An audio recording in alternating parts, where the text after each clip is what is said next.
elles vont être complètement prises au piège. Elles vont être mises dans un énorme chaudron. Le but des Russes est d'abord d'obtenir une capitulation militaire le plus vite possible.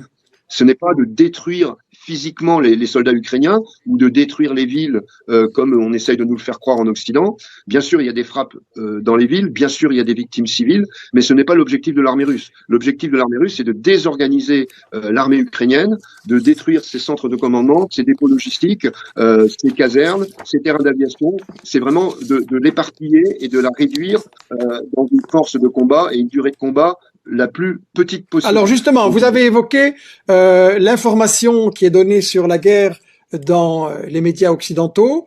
On a, il y a quelques minutes avant que je commence l'émission, le quotidien Belge le Soir, et j'imagine tous les autres aussi, ont relayé une image que je montre maintenant, que les Russes ont attaqué une centrale atomique nucléaire et Zelensky évoque la terreur nucléaire. Votre avis ?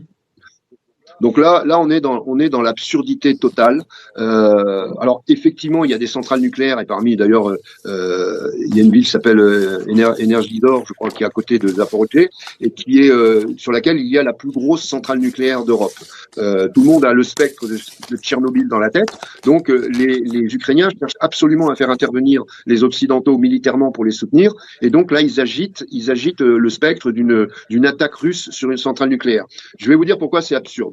Alors déjà, la centrale nucléaire, c'est celle de Zaporijjie. Zaporijjie, c'est à proximité de la Crimée. Donc, on ne voit pas les Russes bombarder volontairement une centrale nucléaire qui mettrait en danger toute la péninsule russe de Crimée. C'est tout simplement, c'est absurde comme théorie. Deuxième chose, il y a déjà eu des centrales nucléaires sécurisées par les Russes. Et ils l'ont fait justement sans frappe d'artillerie, ils l'ont fait sans frappe aérienne, ils sont arrivés en prenant beaucoup de risques militaires, ils sont arrivés par le sol avec des unités d'infanterie pour justement éviter qu'il y ait aucun dommage collatéral sur les infrastructures de centrale nucléaire. Donc ça, c'est la réalité du terrain.